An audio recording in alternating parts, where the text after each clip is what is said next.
Hey guys, welcome back. It's me Siddharth back with another video. So കുറേ പേര് എന്നോട് ചോദിച്ചു ACCA കോഴ്സ് ഭയങ്കര ടഫാണോ, അതേപോലെ തന്നെ നമ്മൾ എപ്പോഴും ഇരുന്ന് പഠിക്കണോ, നമ്മളെ കൊണ്ട് വേറെ ആക്ടിവിറ്റീസ് ഒന്നും പറ്റില്ലേ, സയൻസ് എടുത്ത സ്റ്റുഡൻസിന് ACCA അച്ചീവബിൾ ആണോ എന്നുള്ള കാര്യങ്ങളൊക്കെ കുറേ പേര് ഡൗട്ട് ചോദിക്കുന്നുണ്ട്. അപ്പോൾ ഞാൻ ഇന്ന് അതിനെപ്പറ്റി ഒരു വീഡിയോ ഇടാമെന്ന് വിചാരിച്ചു. എൻ്റെ ഒരു കാര്യം പറയുകയാണെങ്കിൽ ഞാനൊരു സയൻസ് സ്റ്റുഡൻ്റ് ആയിരുന്നു. +1 +2 സയൻസാണ് എടുത്തത്. അത്യാവശ്യം മാർക്കും ഉണ്ടായിരുന്നു. ACCAയിൽ 7 പേപ്പേഴ്സ് ഫസ്റ്റ് അറ്റംപ്റ്റിൽ കംപ്ലീറ്റ് ചെയ്യാൻ എന്നെ കൂടി സാധിച്ചു. അതിപ്പോൾ ഞാൻ എന്നെ പൊക്കി പറഞ്ഞതോ അല്ലെങ്കിൽ ഞാൻ ഭയങ്കര സംഭവമാണ് അങ്ങനെയല്ലാണ് ഉദ്ദേശിച്ചത്. നമ്മളൊരു സയൻസ് സ്റ്റുഡൻ്റ് ആണെങ്കിൽ പോലും, അല്ലെങ്കിൽ കുറച്ച് കൊമേഴ്സ് ബാക്ക്ഗ്രൗണ്ടൊന്നും ഇല്ലാത്തൊരു സ്റ്റുഡൻ്റ് ആണെങ്കിൽ പോലും ACCAയിൽ എല്ലാവർക്കും ഒരുപോലെയാണ് പോകുന്നത്. എല്ലാവർക്കും പാസ്സാവാൻ പറ്റും എന്ന് പ്രൂവ് ചെയ്യാൻ വേണ്ടി മാത്രമാണ് ഞാനത് പറഞ്ഞത്.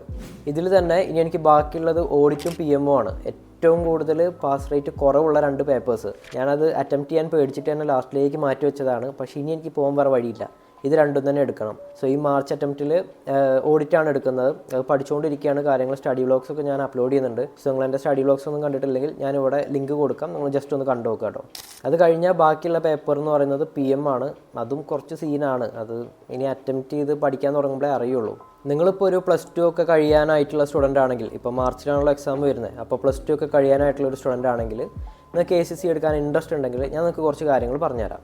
ACCA പൊതുവേ നമ്മളൊക്കെ കൺസിഡർ ചെയ്യുന്നത് ഒരു ഹാർഡ് കോഴ്സ് ആയിട്ടാണെങ്കിലും ACCAയിലെ എല്ലാ പേപ്പേഴ്സും ഒന്നും ഭയങ്കര ഹാർഡല്ല. കാരണം ഞാനിപ്പോൾ തന്നെ പറയുകയാണെങ്കിൽ നമ്മുടെ നോളജ് ലെവലിൽ BT, അതേപോലെ തന്നെ ഫിനാൻഷ്യൽ അക്കൗണ്ടിങ്, ലോ, ഈ 3 പേപ്പേഴ്സ് വളരെ സിമ്പിളാണ്. ഇതിൽ MA മാത്രമേ കുറച്ചൊരു ടാസ്ക് വരുള്ളൂ. അതും ചില ആൾക്കാർക്ക് ആ പേപ്പർ ഭയങ്കര ഇഷ്ടമാണ്. ഇനി അടുത്തതുള്ളത് 5 സ്കിൽ ലെവൽ പേപ്പേഴ്സാണ്. അതിൻ്റെ കാര്യം പറയുകയാണെങ്കിൽ നമുക്ക് FR, FM, ടാക്സ്, ഈ 3 പേപ്പേഴ്സ് അത്യാവശ്യം തരക്കേടില്ലാതെ നമുക്ക് പഠിച്ച് പാസ്സാകാൻ പറ്റും. നല്ല പാസ് റേറ്റ് ഉള്ള പേപ്പേഴ്സാണ്. എനിക്കും അത്യാവശ്യം മാർക്ക് ഉണ്ടായിരുന്നു. ബാക്കിയുള്ള 2 പേപ്പേഴ്സ്, അതായത് ഓഡിറ്റും PMഉം, ഈ 2 പേപ്പേഴ്സാണ് നമുക്ക് സ്കില്ലിൽ നമ്മളെ ഒന്ന് ബുദ്ധിമുട്ടിക്കുകയുള്ളൂ. അതും സ്റ്റുഡൻസ് പാസ്സാവുന്നുണ്ടല്ലോ പഠിച്ചിട്ട്. അപ്പോൾ അതങ്ങനെ അൺഅച്ചീവബിൾ ആണെന്നൊന്നും പറയാൻ പറ്റില്ല. ഒരു 20-28% ഒക്കെ ആണെന്ന് തോന്നുന്നു ഓഡിറ്റിൻ്റെയൊക്കെ പാസ് റേറ്റ്. അപ്പോൾ നമ്മളൊന്ന് ട്രൈ ചെയ്ത് മാക്സിമം എഫേർട്ട് എടുക്കണം ഈ 2 പേപ്പേഴ്സിന്. ബാക്കിയുള്ളതൊക്കെ നമ്മൾ ജസ്റ്റ് കുറച്ചൊന്ന് ഉഴപ്പിയാലും നമ്മളെ കൊണ്ട് പാസ്സാവാൻ പറ്റും. പിന്നെ ബാക്കിയുള്ളത് നമ്മുടെ പ്രൊഫഷണൽ ലെവൽ പേപ്പേഴ്സാണ്. ബാക്കിയുള്ളത് പോലെയല്ല, പ്രൊഫഷണൽ ലെവൽ പേപ്പേഴ്സ് ഭയങ്കര ടഫായിട്ട് വരില്ല. കാരണം കൂടുതലും നമ്മുടെ ഈ ഓഡിറ്റ് പഠിച്ച ലെവലിലുള്ള ടൈപ്പ് മോഡൽ ക്വസ്റ്റ്യൻസ് ആയിരിക്കും വരിക.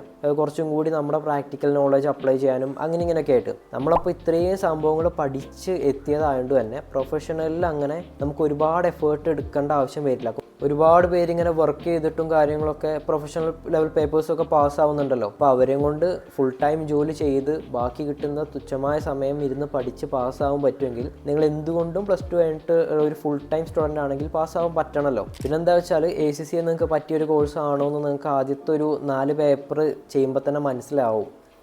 ആ ഒരു 4 പേപ്പർ ചെയ്യുമ്പോൾ തന്നെ നമുക്ക് ഏകദേശം ഒരു ഐഡിയ കിട്ടും, ഇത് നമ്മളെ കൊണ്ട് നടക്കുന്ന കാര്യമാണോ, ഇത് കൊമേഴ്സ് റിലേറ്റഡ് ആണ്, ഒരു ചാർട്ടേഡ് അക്കൗണ്ടൻസി കോഴ്സാണ്.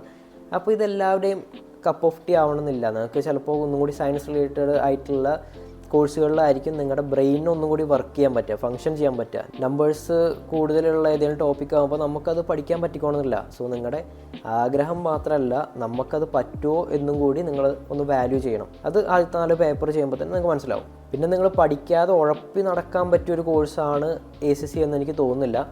അങ്ങനെ ഒരു മൈൻഡ് സെറ്റാണ് നിങ്ങളെങ്കിൽ ഒരിക്കലും ACCAക്ക് ചേരരുത്. കാരണം അജാതി ഫീസാണ്. നമ്മുടെ കേസ് ഇങ്ങനെ കീറുന്നത് അറിയുകയില്ല കേട്ടോ. നമ്മളൊരു 2 അറ്റംപ്റ്റൊക്കെ ഒരുമിച്ചുകൊണ്ട് പോവുകയാണെങ്കിൽ 32,000 റുപ്യാണ് അവിടെ പോയത്. അപ്പോൾ അങ്ങനെ ഓരോ അറ്റംപ്റ്റിനും നല്ല ചിലവാണ്. അപ്പോൾ നിങ്ങൾ അത്രയും ഡിറ്റർമൈൻഡാണ്, പഠിക്കാൻ ആഗ്രഹമുണ്ട്, പഠിക്കും എന്ന് ഉറപ്പുണ്ടെങ്കിൽ മാത്രം ACCA പോലെയുള്ള ചാർട്ടേഡ് അക്കൗണ്ടൻസി കോഴ്സസ് എടുക്കുക. Especially ACCA. അത് ഞാൻ പറയാൻ കാരണം നമ്മുടെ എക്സാം ഫീസ് തന്നെയാണ്. 15,800 രൂപയാണെന്ന് തോന്നുന്നു ഞാനിപ്പോൾ ഓഡിറ്റിന് എക്സാം ഫീസ് അടച്ചത്. ഇത് തന്നെ നമ്മുടെ P ലെവലിലേക്ക് എത്തുമ്പോൾ ഇനിയും കൂടും. എക്സാം ഫീസ് ഇനിയും കൂടും. 20-25 ഒക്കെ ഉള്ളതുണ്ട് എന്നൊക്കെ കേട്ടിട്ടുണ്ട്. ഞാൻ പിന്നെ അതങ്ങനെ ഇത് കഴിഞ്ഞിട്ടാണല്ലോ അടുത്തത്, അതുകൊണ്ട് ആദ്യമേ അങ്ങോട്ടൊന്നും നോക്കിയിട്ടില്ല. ഇത് കഴിഞ്ഞിട്ട് വേണം അടുത്തത് നോക്കാൻ. ഇനി എനിക്ക് പറയാനുള്ളത്, ACCA ജോയിൻ ചെയ്യാൻ ഇൻട്രസ്റ്റ് ഉണ്ട്, ഇനി ഒരു ഇൻസ്റ്റിറ്റ്യൂട്ട് നോക്കി നടക്കുന്ന സ്റ്റുഡൻസിനോടാണ്. നിങ്ങളുടെ ഫിനാൻഷ്യൽ സ്റ്റാറ്റസും അതേപോലെ തന്നെ പ്ലേസും ചില എലമെൻറ്റ്സൊക്കെ വെച്ചുകൊണ്ട് നിങ്ങൾക്ക് ആവശ്യമായിട്ടുള്ള ഇൻസ്റ്റിറ്റ്യൂട്ട് സജസ്റ്റ് ചെയ്യാൻ എന്നെ കൊണ്ട് പറ്റും. സോ നിങ്ങൾക്ക് അത് അറിയാൻ ഇൻട്രസ്റ്റ് ഉണ്ടെന്നുണ്ടെങ്കിൽ താഴെ ഞാൻ എൻ്റെ വാട്സാപ്പ് നമ്പർ കൊടുക്കാം, അല്ലാന്നുണ്ടെങ്കിൽ ഇൻസ്റ്റാഗ്രാം ലിങ്കോ എന്തെങ്കിലുമൊക്കെ കൊടുത്തിടാം. നിങ്ങൾ അവിടെ ഒന്ന് കയറിയിട്ട് എനിക്ക് മെസ്സേജ് അയച്ചാൽ മതി. അപ്പോൾ നിങ്ങൾ പറയുന്ന ഡീറ്റെയിൽസ് വെച്ചുകൊണ്ട് ഞാൻ നിങ്ങൾക്ക് നല്ലൊരു ഇൻസ്റ്റിറ്റ്യൂട്ട് സജസ്റ്റ് ചെയ്യാം. എല്ലാവർക്കും ഒരേ ഇൻസ്റ്റിറ്റ്യൂട്ടൊന്നും അല്ല സജസ്റ്റ് ചെയ്യാം, നിങ്ങൾ അങ്ങനെയൊന്നും വിചാരിക്കരുത്. ഞാൻ പിന്നെ ചില സ്റ്റുഡൻസിനൊക്കെ റെഫർ ചെയ്യാറുണ്ട് അവരുടെ അനുവാദം ചോദിച്ചിട്ട്.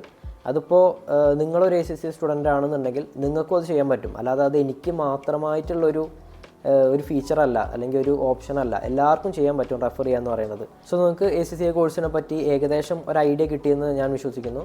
ഇതിൽ കൂടുതൽ എന്തെങ്കിലും ഡൗട്ട് ഉണ്ടെങ്കിൽ നിങ്ങൾക്ക് താഴെ എൻ്റെ വാട്സപ്പ് നമ്പറിലോ അല്ലെങ്കിൽ ഇൻസ്റ്റാഗ്രാമിലൊക്കെ കയറി എനിക്ക് മെസ്സേജ് അയക്കാം. സോ അത്രയുള്ള കാര്യം ഇന്നത്തെ video. Thanks for watching. Bye bye.